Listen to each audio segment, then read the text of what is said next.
तो स्वागत है आपका गुरुकुल आश्रम भकुरा के यूट्यूब के प्लेटफॉर्म पे, जहां हम लोग ऑनलाइन फ्री एजुकेशन प्राप्त करते हैं और आप मिल के यहाँ पे पढ़ते हैं। चलिए क्या है, हम लोग ने सीरीज चालू किया है अभी। देखिए, हमको जो बातें अधूरी है हमको पता है। अभी हम लोग क्वेश्चन बैंक में थोड़ा सा बचा है, 19, 20 और 21 का पेपर वो कराना है। मैं करा दूंगा, वो मुझे अच्छी तरह से याद है। लेकिन जितना करा दिया हूँ आपके लिए बहुत बेनिफिशियल है, बहुत काफ़ी है वो। फिर भी मैं कराऊंगा क्योंकि जो है वो करना ज़रूरी है, क्योंकि क्वेश्चन बैंक सबसे बेहतर है इस समय के लिए। फिर भी जो ये बिहार बोर्ड के द्वारा मतलब जारी किया गया है इंटरनेट पर मॉडल पेपर आया है, 5 सेट है इसमें। इसका मैं करा रहा हूँ, इसको मैं करा ही दूंगा। मैं बोला हूँ करा दूंगा तो करा दूंगा। अभी आपके पास बहुत बेहतरीन समय है। अभी से आप जुड़ेंगे तो आपके पास 50 दिन समय है लगभग में, जो आपके लिए बहुत अच्छा है। यहाँ से आप अच्छा कुछ कर सकते हैं। यहाँ से 50 दिन नहीं तो 40 दिन में मान के चलिए, 30 दिन उधर और इधर। अभी 50 दिन है मोटा मोटी आपके पास। 50 दिन बहुत अच्छे होते हैं पढ़ने के लिए। आप कम से कम 10 घंटा 12 घंटा प्रतिदिन पढ़िए, इतना आपको पढ़ना चाहिए। इससे कम पढ़ते हैं तो कहीं ना कहीं आप अपने से और अपने जीवन से और अपने गुरु से आप धोखा कर रहे हैं। ठीक है, तो चलिए हम लोग माँ सरस्वती का नाम लेकर शुरू करते हैं। आज का मॉडल सेट का ये तीसरा लेक्चर है। कल हमने एक वीडियो करना था तो उसमें 2 वीडियो गलती से बन गया था, क्योंकि वीडियो कट हुआ था। फिर मैं 2 वीडियो में एक ही दिन डाल दिया था। आज हमारा समझिए पार्ट 2 है। हमने शायद कुछ प्रश्न तक देख लिया था। चलिए उसको देखते हैं कहाँ तक हो गया था।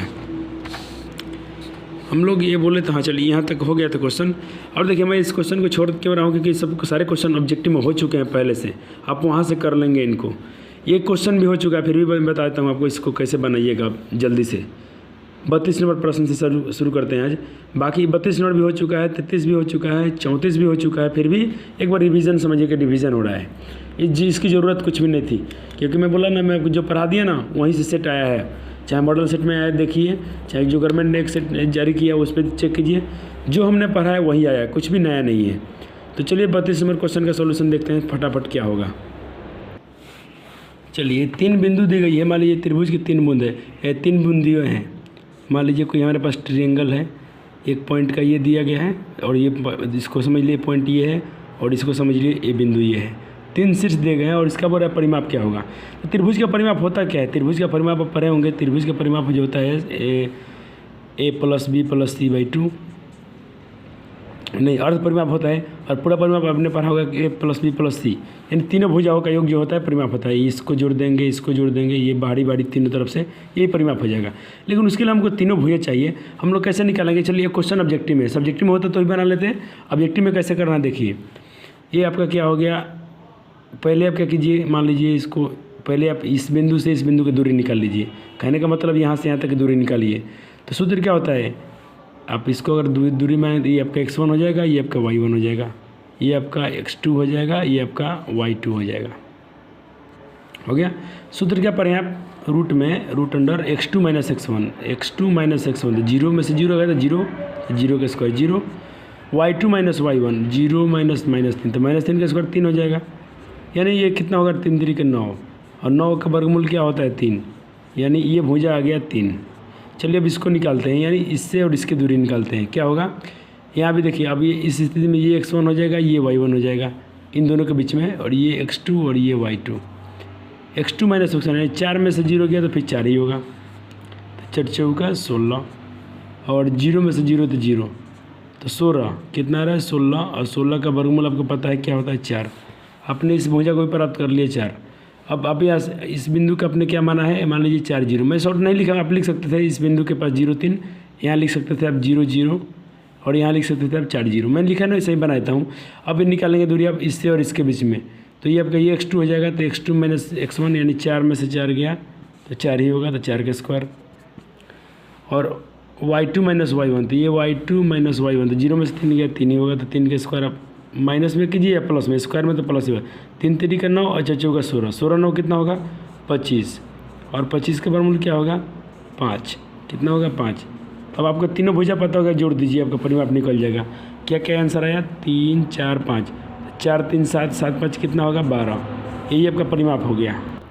तो देखिए 32 नंबर क्वेश्चन में कहीं 12 दिख रहा है आपको? वो आपका 100% आंसर होगा, और आप इस पर आँख बंद करके विश्वास करेंगे, क्योंकि आपने और हमने मिलकर इसका सॉल्यूशन किया है, ना कि इसका हमने आंसर देख के वहाँ से रट लिया है। ये क्वेश्चन मैं आपके लिए छोड़ रहा हूँ। 33 नंबर क्वेश्चन भाई आपके लिए है, बिल्कुल बन जाएगा। नहीं बनेगा आप कमेंट कीजिएगा। 100% बनेगा, क्योंकि आप उतने अब बूढ़े नहीं हैं और आप बेहतरीन से पढ़ रहे हैं और आप अच्छे मेहनत कर रहे हैं और आपसे बनेगा। बिल्कुल सेम सवाल है, कुछ करना नहीं है।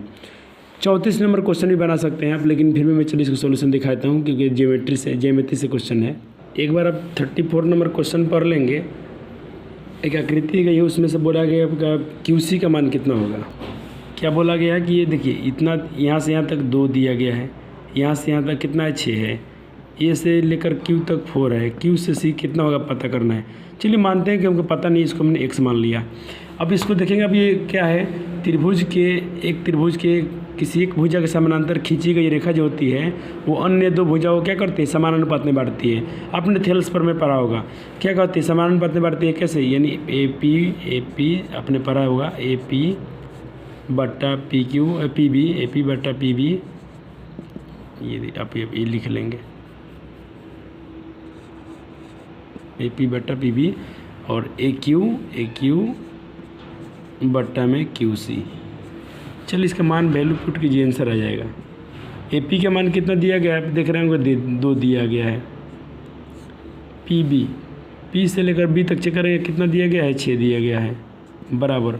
AQ देख रहे हैं अब 4 दिया गया है। और आप देख रहे होंगे कि QC आपको नहीं पता था, हमने x माना है। यहाँ से क्या कीजिए, x का मान निकाल ले दीजिए, तो क्या हो जाएगा। अब क्या x का मान निकालना है, यहाँ से x बाहर कीजिए तो 4 गुना में आएगा, या क्रॉस गुना कर लीजिए।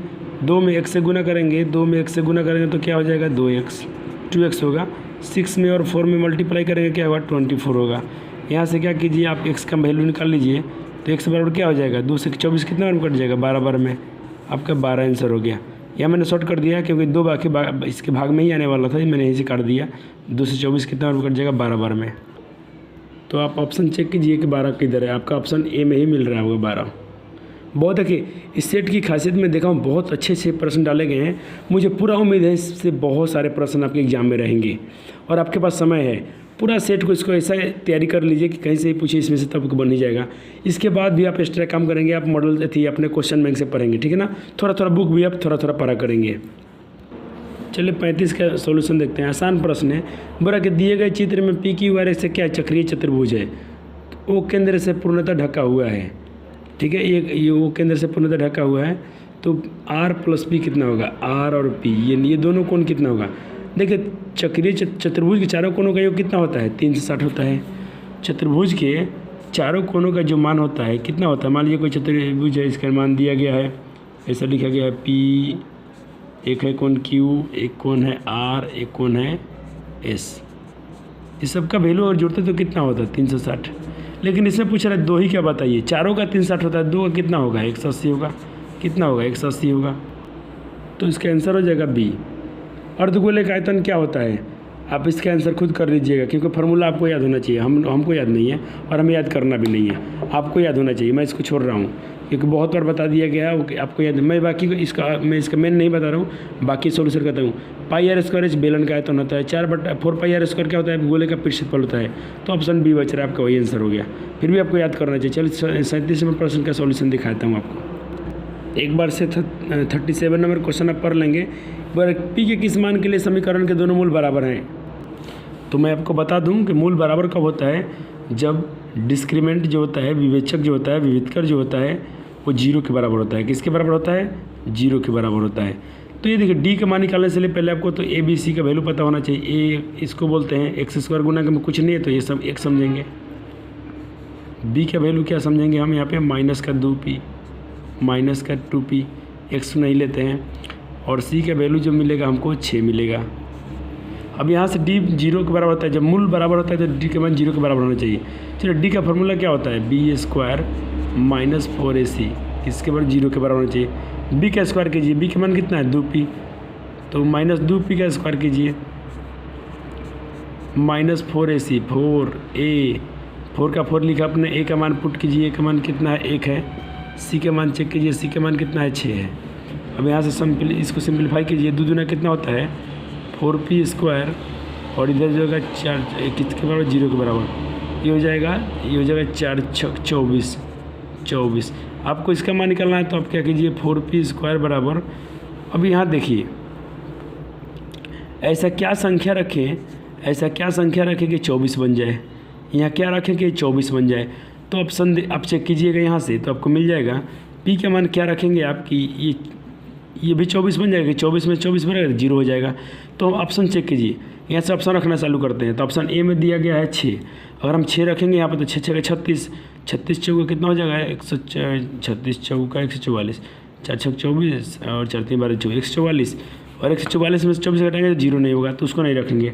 बी रखते थे, बी में 3 दिया है तो 3 3 के 9, 9 चौका 36, फिर भी नहीं हो रहा है। ऑप्शन सी रखते हैं क्योंकि जब 2 नहीं बचा तो सी ही दिया गया। डी तो कुछ हमने ऑप्शन ए ट्राई किया नहीं हो रहा है, बी ट्राई किया नहीं हो रहा है, ऑप्शन सी रखते हैं। और डी में तो कुछ दिया नहीं गया, तो सी रख के चेक करते हैं। ऑप्शन सी में बोला है कि √6 कितना है √6, तो चलिए हम पी के मान वहाँ थोड़ा देर के लिए √6 ले लेते हैं, और फार्मूला में स्क्वायर है तो यहाँ स्क्वायर करते हैं। -24 और 0 के बराबर होना चाहिए। 4 का 4 √6 का स्क्वायर करेंगे तो अब क्या होता है, स्क्वायर से कैंसिल हो जाता है। 6 -24 बराबर के 0, 6 चौका कितना होता है 24, और इधर भी -24 0, 24 में से 24 गया 0 और इधर भी 0, और दोनों तरफ बराबर आ रहा है। इसका मतलब ऑप्शन सी संतुष्ट करता है। आप यहाँ पर देखिए, ऑप्शन ए रख के देखिएगा नहीं हो रहा है, ऑप्शन बी रख के देखिए नहीं हो रहा है, √6 रखे तो हो गया।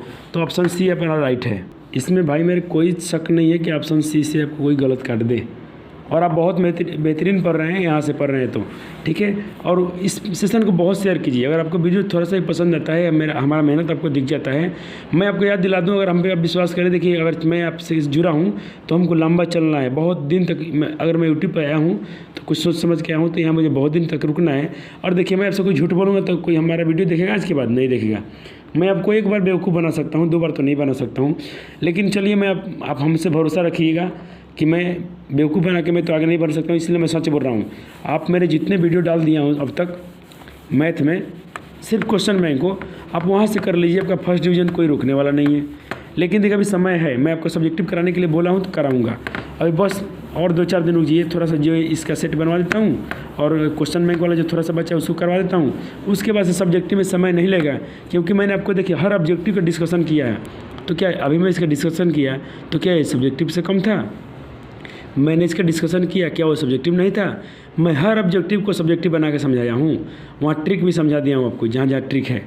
तो क्या है, हमको सब्जेक्टिव में आपको जब मैं आपको पढ़ाऊँगा ना, उसमें आपको समय नहीं लगेगा। आपको त्रिकोणमिति करा दिया हूँ, अब बच क्या गया है आपका, ये अर्थमेटिक्स बच गया है, अलजेब्रा बच गया है, मेंसुरेशन बच गया है, उसमें समय नहीं लगने वाला है। 1 से 2 दिन, 1 वीडियो 2 वीडियो में क्लियर। तो मैं आपको जनवरी के मतलब आधा जनवरी के पहले करा दूंगा क्लियर। लेकिन मैं जो पढ़ाऊंगा ना, उसमें आपको इतना अभी जितना पढ़ा दिया हूँ आपको पूरा माइंड में होना चाहिए। वहाँ से कोई क्वेश्चन छूट रहा है तो आप अपने आप को धोखा दे रहे हैं, ठीक है ना। जितना पढ़ाया हूँ उसको बार बार देखते रहिए, वीडियो रिवीजन करते रहिए। एक बार बना लीजिए, फिर बोर्ड ऐसा दिखाए, ऐसा बोर्ड रखिए, ऐसा बोर्ड रखिए और एक पेन रखिए, बनाइए मिटाइए। ये मैथ को बेहतरीन करने के लिए बहुत अच्छा टेक्निक है। चलिए अब बात ना करके अब सवाल को देखते हैं। अगला प्रश्न क्या दिया गया है। सारे क्वेश्चन करा दिए गए हैं, ये भी क्वेश्चन करा दिया। मैं इसको छोड़ सकता हूँ क्योंकि सारे क्वेश्चन हो चुका है यूट्यूब पे, मैं सारा वीडियो डाल दिया हूँ। आप इसको पता नहीं देखते हैं कि नहीं देखते हैं, आप देखे होंगे तो इसका कैंसर कर देंगे।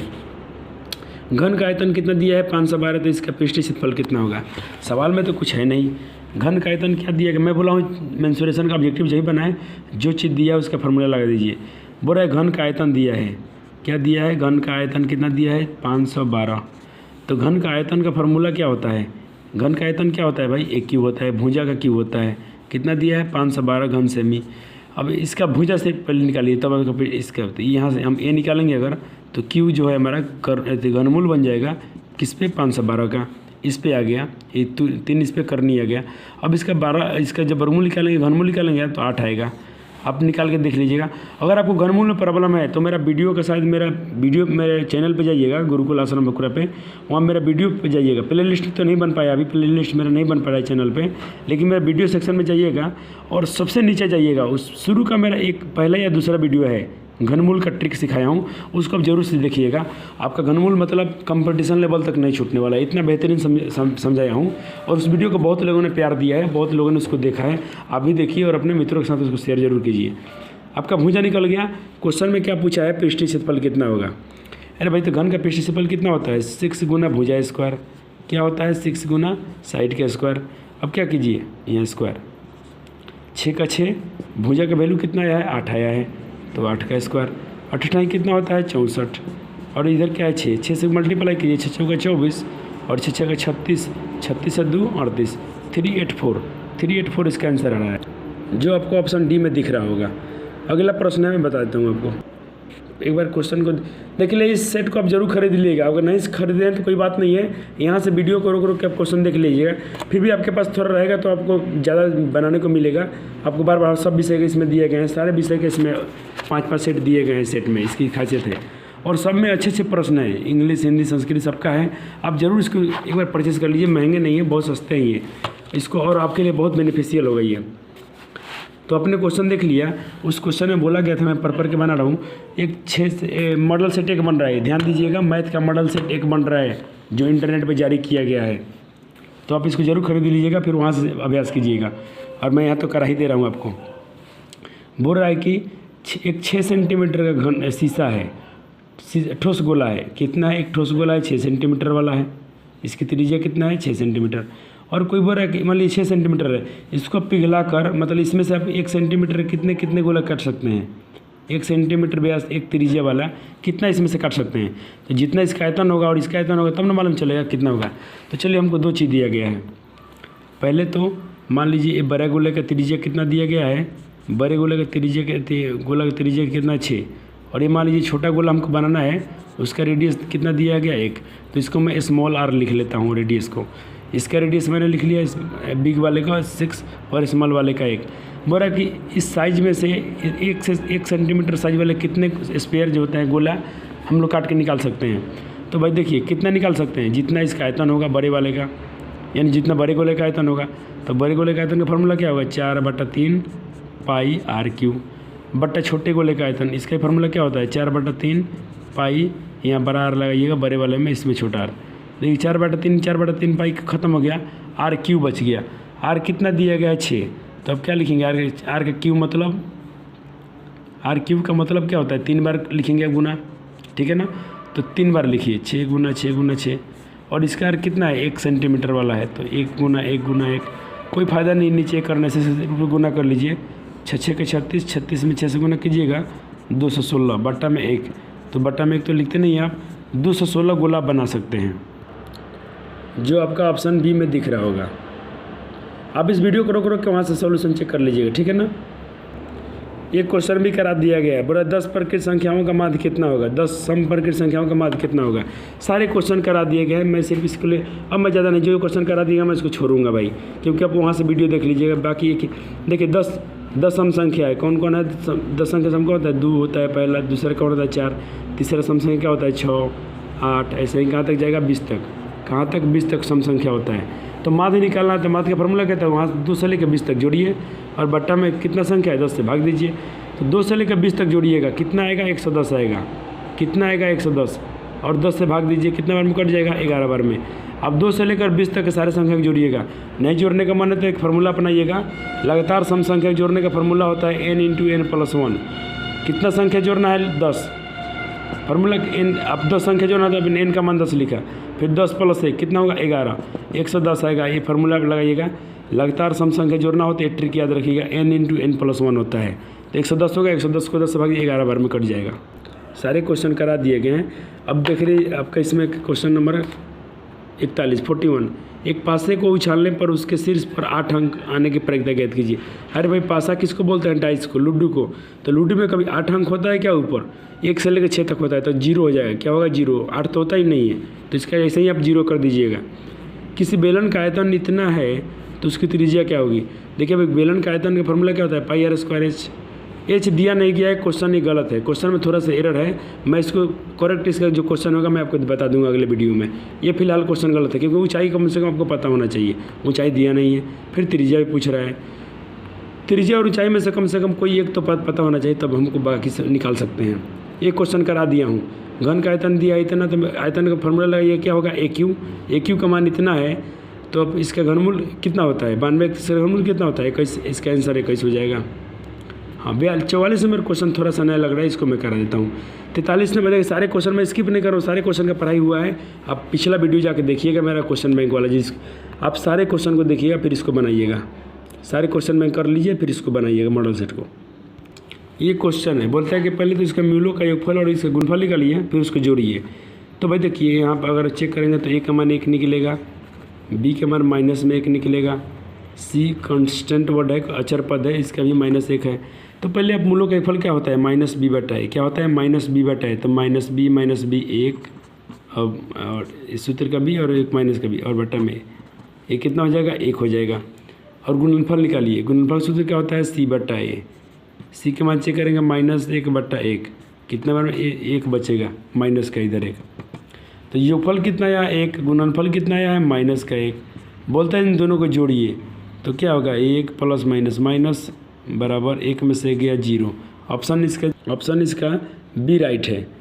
ये क्वेश्चन करा दिया हूँ, सारे क्वेश्चन हो चुका है, 45 भी हो चुका है, फिर भी देख लीजिए। बोलता है 1, मैं बोला हूँ जब इस पर का सवाल बनाने को मिले आप इसका फार्मूला लिखिए, 1/α + 1/β के जही मान पूछे आप ये वाला फार्मूला लगाइएगा, क्या, -b/c। तो चेक कीजिए b का मान कितना है। तो b के मान क्वेश्चन में है क्या, -4। क्या है, -4। और मैंने इसी तरह से कहा सी के मान मैं देख के बता रहा हूँ, सी के मान है 6। ये क्या हो जाएगा, माइनस प्लस 4/6, 2 से कट जाएगा, 2 दूना 4 और 2 तिया 6। तो 2/3 इसका फाइनल आंसर हो जाएगा। 2/3 ऑप्शन बी में आपको दिख रहा होगा। ध्यान दीजिएगा, ऑप्शन डी आपके लिए गलती करने के लिए है। एक कहावत है ना, बुलाती है मगर जाने का नहीं। आप इसके पास तो भाई भूल के भी नहीं जाइएगा, क्योंकि बुलाती है मगर जाने का नहीं भाई, आपको बचना है। सेम है लेकिन आपको करेक्ट आंसर से मतलब है। बिल्कुल यहाँ पे माइनस रखते समय गलती मत कीजिएगा। अगर आप इस माइनस को छोड़ देंगे भूल से तो आपका -2/3 आएगा, जो आपको ऑप्शन डी में दिख रहा है। आप इसको खुश होकर टिक मारिएगा, जो आपका 100% गलत हो जाएगा। ऑप्शन बी ही राइट होगा इसका। अरे भाई कौन बहुपद नहीं है, तो ये बहुपद है ये नहीं है, क्योंकि x का घात देखिए -3 है और यहाँ -2 है। कभी बहुपद का घात ऋणात्मक नहीं होती है, इस बात को नोट करेंगे आप, या बट्टे में नहीं होती है, तो ये गलत है आंसर। देखिए क्वेश्चन यहाँ भी पूछा गया था इस टाइप से, और इस टाइप से बट्टे में पूछे हो संख्या दे तो ही बहुपद नहीं होती है।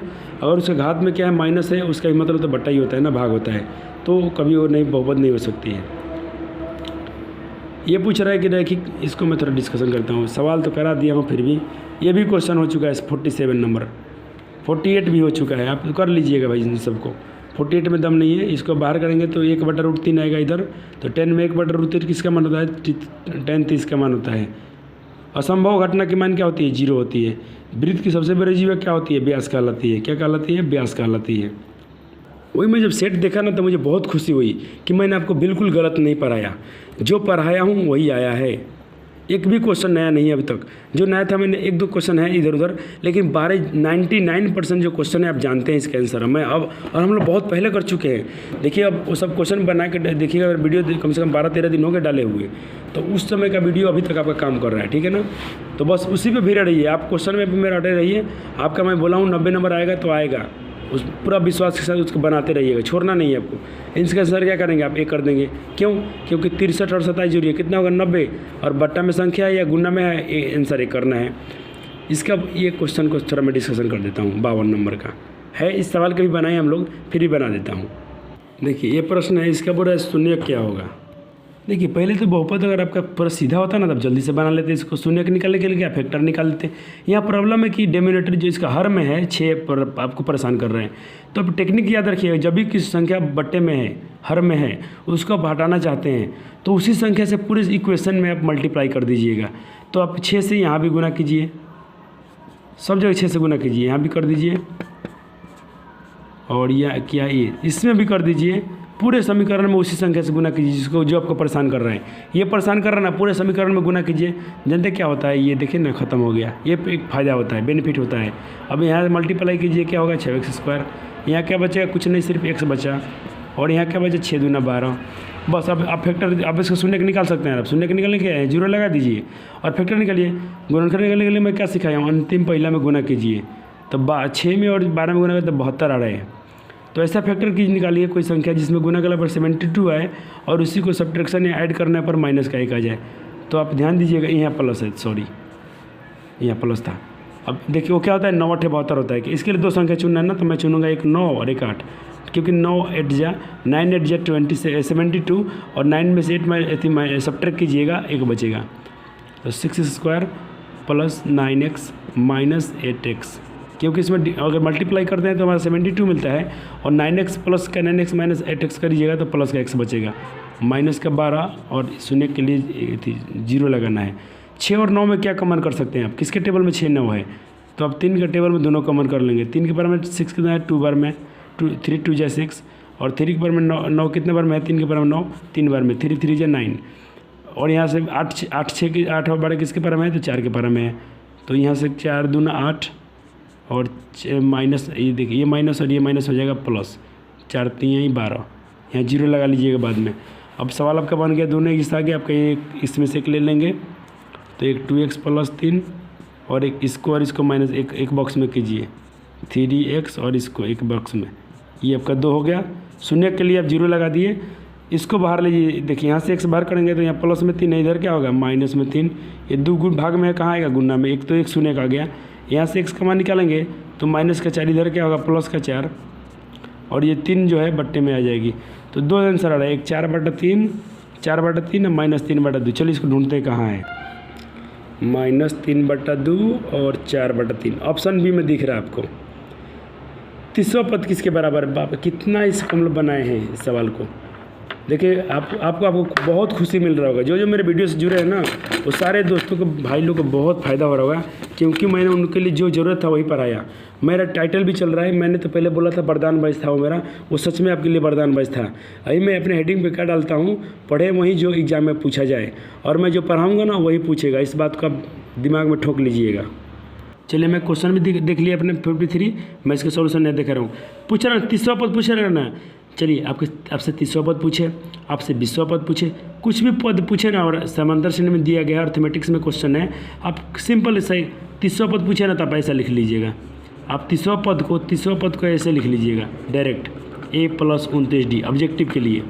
ए मतलब पहला पद चेक कीजिए क्या है, पहला पद 10 है, देखिए 10 है तो आप 10 लिखेंगे, प्लस 29 का 29, डी मतलब जो कॉमन डिफरेंस क्या है, कॉमन डिफरेंस मतलब 2 किसी में से घटा के देखिए, 4 में से 7 घटाएंगे -3, या 7 में से 10 घटे, कोई दूसरा में से पहला घटाइए, 7 में से 10 -3, कॉमन डिफरेंस कितना आ रहा है -3।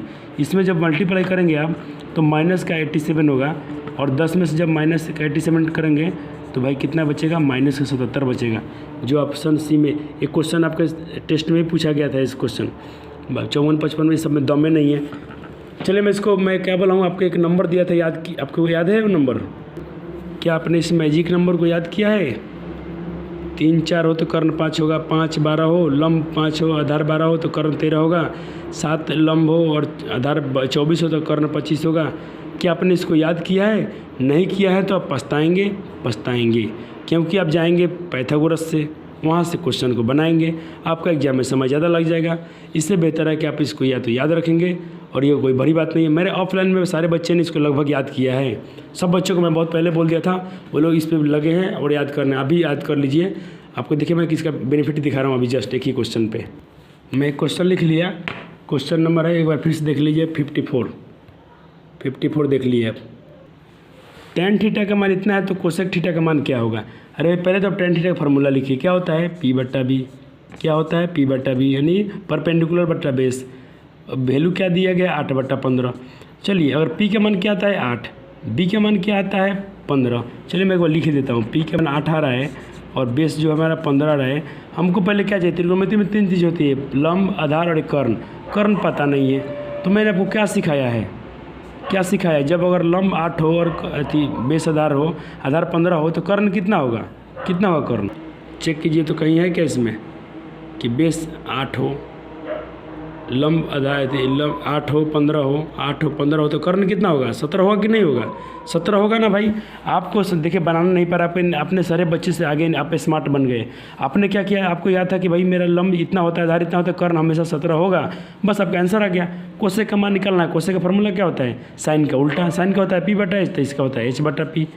H का मान कितना आपने लिखा 17/P। P कितना है आपके पास, P है आपके पास 8, 17/8 आपका आंसर हो गया। 17/8 ऑप्शन ए में दिख रहा है। अब मैं क्वेश्चन पे थोड़ा जल्दी कर रहा हूँ, क्योंकि सारे पढ़ाई के जब प्रश्न जब जो हम लोग पढ़े वही प्रश्न पूछा गया, तो इसमें समय नहीं बर्बाद करते हैं और आपका भी समय बचेगा। कि एग्जाम में देखिए सबसे कीमती समय आपके लिए है, मैं आपका समय खोटा नहीं करना चाहता हूँ भाई। देखिए आप जब इसको आपने मेरा पहला वीडियो देख लिया होगा, नहीं देखा मैं तो फिर से उसको देख लीजिएगा, क्योंकि वहाँ डीपली बाई डीपली पढ़ाया गया वहाँ पहले उसको कीजिएगा। 1 से 100 तक को जोड़ेंगे तो क्या होगा, पूछ रहा है कि 1 से 100 तक सभी पर की संख्या जोड़ने पर कितना होता है भाई। अरे भाई लगातार पर की संख्याओं का योगफल के फार्मूला तो पढ़े ही होंगे ना, n × n + 1/2 पढ़ें कि नहीं पढ़ें। n कितना है, लगातार 100 संख्या तो 100 लिख दीजिए। और यहाँ क्या है, n का मान 100 + 1 कितना हो जाएगा 101 बट्टा में 2 काटिए, कितने बार में कटेगा 50 बार में। 50 में इससे गुना कर दीजिए, आपका आएगा 50। ये क्वेश्चन पूछा गया था 2020 में। 50 ऑप्शन बी राइट है। sin -90 क्या होता है, 56 नंबर क्वेश्चन देखिए भाई। sin -90 क्या होता है, कॉस क्या होता है, कॉस ये माइनस क्वेश्चन नहीं, कॉस होता है, ये ऑप्शन बी। देखिए यहाँ माइनस है ना, तो बच्चों के लिए भुलवाने के लिए माइनस लगा दिया, बहुत खचड़े हुआ है क्वेश्चन द्वारा। लेकिन आपको नहीं डरना है, आप बहुत अटल हैं, अपने दिमाग पर रहिएगा। तो ऑप्शन इसका बी हो गया राइट। 57 नंबर क्वेश्चन का आंसर आप कर सकते हैं, क्योंकि कौन परिमेय संख्या है, तो ये तो नहीं है, क्योंकि 3 का वर्गमूल नहीं होता, √5 का वर्गमूल नहीं होता है, 6 का वर्गमूल नहीं, तो ऑप्शन ए बच गया मेरा सी। क्यों, क्योंकि √3 से √3 कट जाएगा, सिर्फ 2 बचेगा। देखिए एक क्वेश्चन का बना लेंगे, 13 12 दिया है, 13 12 का क्या होता है 5 होता है। अगर देखिए सेक्शन का फार्मूला क्या होता है, कॉस का उल्टा b/h, h/b। h अगर 13 है और b 12 है और कर्ण 13 है और आधार 12 है, तो लंब कितना होगा 5 होगा, कितना होगा 5। तो कट का सूत्र क्या होता है p/b, तो p के मान आ गया था आपका 5 और b के मान कितना है आपका 12 h/p p/b, तो b/p करेंगे कट का मान। तो इसको आप 13/12 यहाँ से आप कर लीजिएगा। देखिए 13 12 वाला लिखाया हूँ, ये रहा, कर्ण 13 है और तो लंब कितना होगा 5।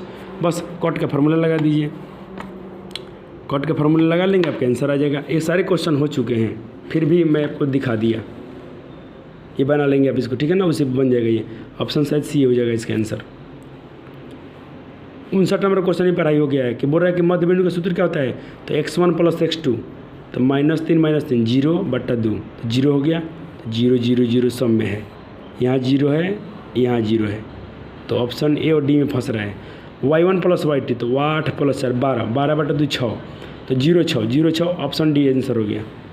60 नंबर क्वेश्चन, किसी वृत्त पर बाह्य बिंदु से कितनी स्पर्श रेखा खींची जा सकती है। कम से कम इस क्वेश्चन को मैं 5 बार 6 बार बता दिया हूँ, कोई ज़रूरत नहीं है बताने की, फिर भी समझ लीजिएगा बाहर बिंदु सब 2 ही स्पर्श रेखा सकते हैं। तो थैंक यू, मिलते हैं अगले वीडियो में। अपने इसमें सारे क्वेश्चन आपको पता था, सारे क्वेश्चन को आपने सॉल्व किया था, तो इस सेट को ज़रूर आप सेट परचेस कीजिए। आपके पास मार्केट में आ गया होगा, बहुत पहले आ चुका है, 10-12 दिन पहले। आप इसको बहुत इसमें लगे, मैं सिर्फ मैथ करने पड़ रहा हूँ, सारे क्वेश्चन का आप देखिए बहुत अच्छे से प्रश्न है। लेकिन भाई मेरे एक बात पर ध्यान देना, इसमें बहुत सारे प्रश्न का आंसर गलत है, आप उसको करेक्शन कर लेंगे अपने बुक से, ठीक है ना, बुक से आंसर सही कर लेंगे। चलिए थैंक यू, गुड नाइट। माँ सरस्वती का प्यार आप में बना रहे और अपने माता पिता का नाम रोशन कीजिए, उनकी जो आंखों में सपने हैं उसको पूरा कीजिए, ठीक है ना। यही समय है कुछ कर गुजर जाने की, ठीक है, बाकी उम्र तो आप आराम कीजिएगा। Thank you, good night, love you so much.